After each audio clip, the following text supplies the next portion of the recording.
Hello everyone, welcome back to the Geek Blend. I'm Jeff, and welcome to the first review for The Mandalorian Season 2. It's Episode 1, The Marshal. I will be doing this every week after the episode airs. I will record this and put it out so you guys can see these reviews right away.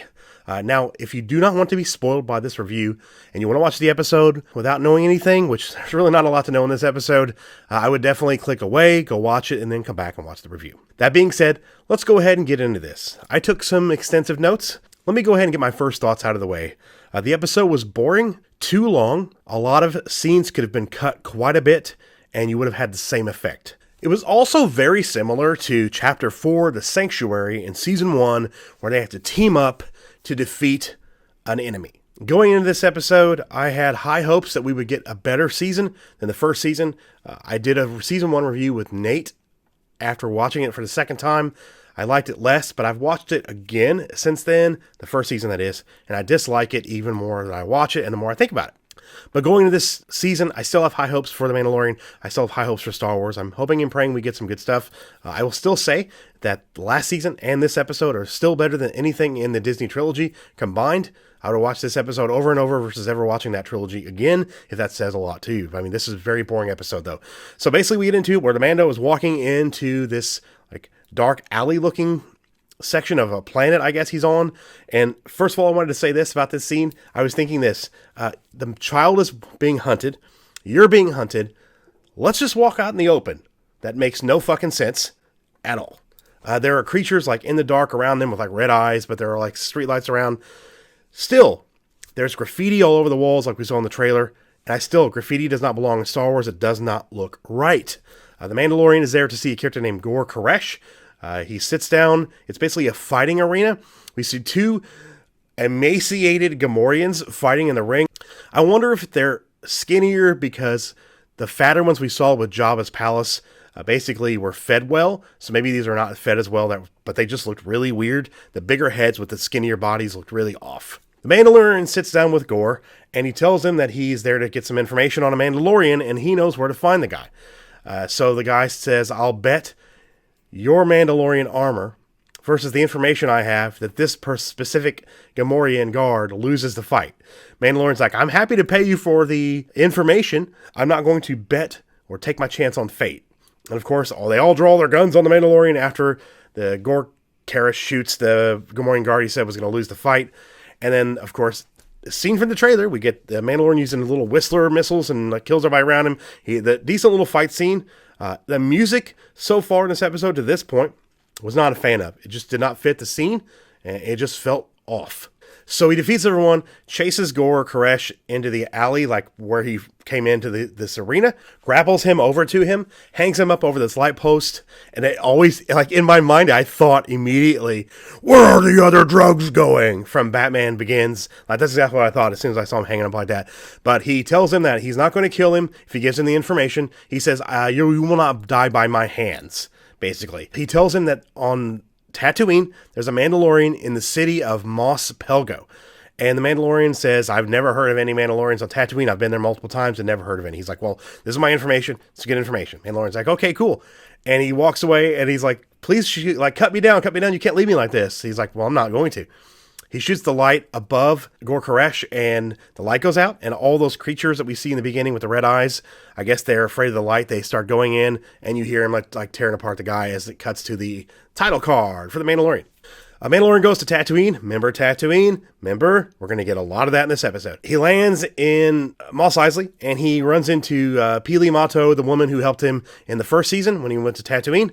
She opens, he comes out, and he's talking to her a little bit, and she's like, no droids, don't go fix the ship. He hates droids, blah, blah, blah. And then I noticed something. The repair droids, the same ones they use in episode 1 with Anakin's pod racer in Watto's shop, they looked really bad. The CGI was so awful, they looked like they were fake to me. There was a lot of actually very wonky CGI in this show. With all the budget they have to put towards this, they could have done much better. It just looked off. And we'll get into some other things down the road of this episode in this review, what else looked off. When he pulls out the child and Peli Motto sees him, she says, thank the Force. And I cringed so hard because that line is awful. I wonder if I just don't understand it. It didn't make any sense to me at all. He talks about Mos Pelgo, where he's supposed to go. She said Mos Pelgo was wiped out by bandits, and it's not safe to go outside the city walls since the Empire retreated and was defeated on Tatooine. So it lets us know it's more of a lawlessness outside of the walls of the bigger cities on Tatooine, like Mos Eisley. So we get to this, I guess, settlement. And it's very small. It's like an old Western movie where our hero strolls into town and everybody's like closing their windows and closing their doors. You know, it's exactly like that. It felt Westerny. And we get into the cantina, and the Mandalorian says he's looking for a Mandalorian, another one. And the bartender's like, well, what's he look like? And the Mandalorian's like, he looks like me. I'm a Mandalorian. And then, of course, bartender's like, you mean him? And we see what looks to be Boba Fett's armor on someone else. And immediately, I laughed really hard. Like, really hard. I'll show you a picture of why. Because the gentleman wearing the Mandalorian armor is too skinny for it. That would be Timothy Oliphant, who plays the Marshal in the town. His name is Cobb Vanth. Mando demands that he removes the armor after the Mandalorian realizes he is not a Mandalorian after he takes his helmet off to have a drink of the Mandalorian. They are about to basically kill each other for the armor. And all of a sudden we like hear like an earthquake with something like shaking in the whole place.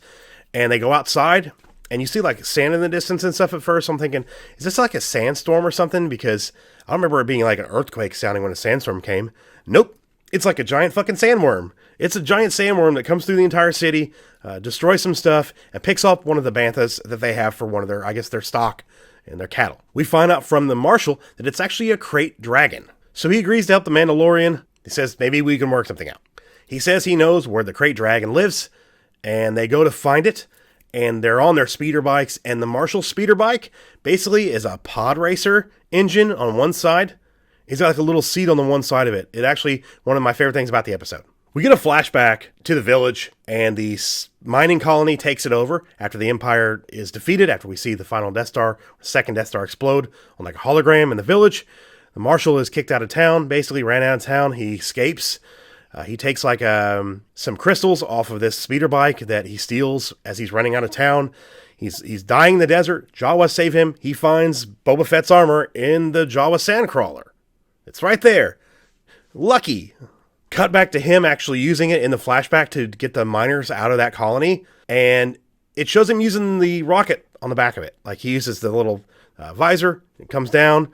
You know, he targets the people running away, and he shoots the rocket off the back. I'm like, how does he know how to use this thing? He just got it. The Marshal tells the Mandalorian that he will give him the armor if he helps him defeat the dragon. So I guess they're like going to do that. So they head out, and they run into some Tusken Raider dogs. The Mandalorian starts speaking Tusken, and it's weird. And the dogs like come to him thinking he's a Tusken Raider. Then the Tusken Raiders owners come out from behind a rock. They talk in Tusken. The sheriff has no idea what they're saying. Like, we are not supposed to know what they're saying, but still, you could give us some subtitles. It made no sense. Give me some subtitles to what they're saying. I don't care. This is not the point of view of the sheriff. This shows the point of view of the Mandalorian. So we should see some subtitles. They also want to kill the Krayt Dragon. So we cut to our heroes sitting around a campfire with the Tusken Raiders. They offer the Marshal like this, looks like, I don't know what it is. Some plant that they break open. And like powder and stuff comes off it like in the air, and they hand it to him. And he's like, what am I supposed to do with this? He's like, just fucking drink it. So he doesn't. He throws it in the fire. They get offended. They're about to have a fight. Mandalorian splits it up, and he's like, we want the same thing. Stop. So they go back to where the Krayt Dragon is, and he's in a cave. But in that cave, they say he lives in an abandoned Sarlacc pit. Huh. Cobb Vanth even says, there's no abandoned Sarlacc pits. I've never seen one. And the Mandalorian's like, well, not unless you kill the Sarlacc. So I guess the Krayt Dragon actually killed the Sarlacc, and now he's in the pit. So to draw out the Krayt Dragon, a Tusken Raider takes a bantha down there, and the Tusken Raider yells to get the Krayt Dragon to come out. We see it, and I'll tell you what, I'm not a huge fan of the design of it in this at all, to be honest with you. It's like a giant fucking sandworm.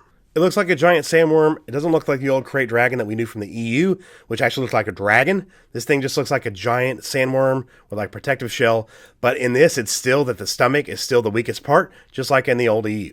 Mandalorian, Cobb Vanth, and the Mandalorians gather around to make another plan. Mandalorian offers up the villagers to help if they all work together, just like in the episode in Season 1. So they all work together, even though the townspeople really don't want to.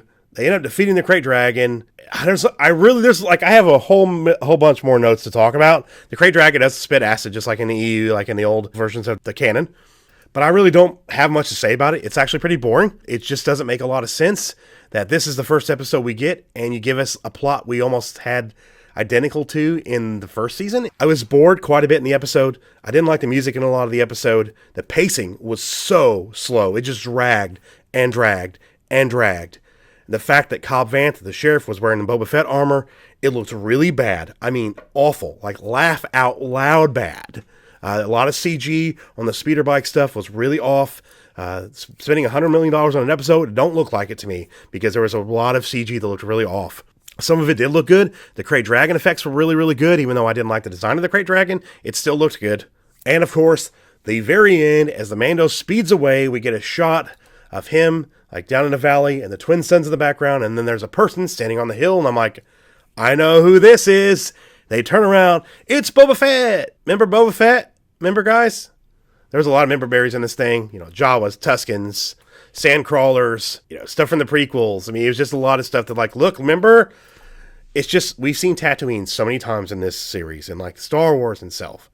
Let's try something different, shall we? Let's not continually go back to planets we've already seen way too much of. Tatooine is just, we've seen way too much of it. I didn't like the episode. It was very boring, slow. Payoff was I guess, whatever. It just didn't work for me. I still hope that it's going to get better. It just, like I said, it didn't make sense that the sheriff knew how to use the damn Mandalorian armor. People argue, well, he spent some time training. Okay, then give me a real quick shot of the Jawas being like, hey, no, use this. This is how you use it. And he's like, you use this? And they're like, you know, just this music interlude that they're already showing the flashback. Just put that in the flashback and cut out some of the other stuff that dragged on. Like the stuff between the Tusken Raiders and the Mandalorian and the sheriff dragged on way too much. We could have got that cut down quite a bit. It just really could have been done better. They wasted a lot of time in the episode. That's why the pacing is so bad. And of course, the argument now will be, well, look, there are longer episodes just like you wanted. Give me longer episodes that are filled with stuff that we actually need to see and stuff we don't need to see instead. Don't give me just crap filler stuff. Give me actual meat of the story. If you're going to make it that long, because it's only 8 episodes, you don't need filler stuff. You just need to give me stuff I need to see to move the story forward. Hopefully that will change in episode 2. I'm still very hopeful. I mean, after this one, it's a little less hopeful, but I'm still hopeful that we'll get some better episodes during the season. Now, knowing what I know going forward and seeing some of the leaks that came out here and there, some of them were off, some of them were not. It seems after this episode, we might have seen some true leaks come out, but we'll see. I'm guessing we're going to see the Boba Fett in the next episode or the episode after that. You know, from what they've said, it's going to be like a Game of Thrones setup where we cut to different characters. We see different stories going through, like, you know, creating this one thread for a main story, but we see from different point of view, just like Game of Thrones did. So I'll be interested to see what they do with this. That was my review of episode 1, season 2 of The Mandalorian, entitled The Marshal. Very boring, especially when you set it on a desert planet like that. It's not going to be the greatest thing to watch, especially when you show me way too many shots of them on their speeder bikes going somewhere. A lot of wasted time in this episode. I mean, I cannot stress that enough. A lot of wasted time. But if you guys enjoyed it, that's great. If you didn't, that's great too. Let me know down below in the comments. I want to know what you guys think about the episode of The Mandalorian, and if you're still hopeful going forward if you didn't like this one. Leave a like on the video. It really helps us out. Subscribe if you're new and you want to see some more, and hit the bell for notifications so you can stay updated on everything we do here on the channel, including these reviews of The Mandalorian every week. Thank you guys for watching. I do appreciate it.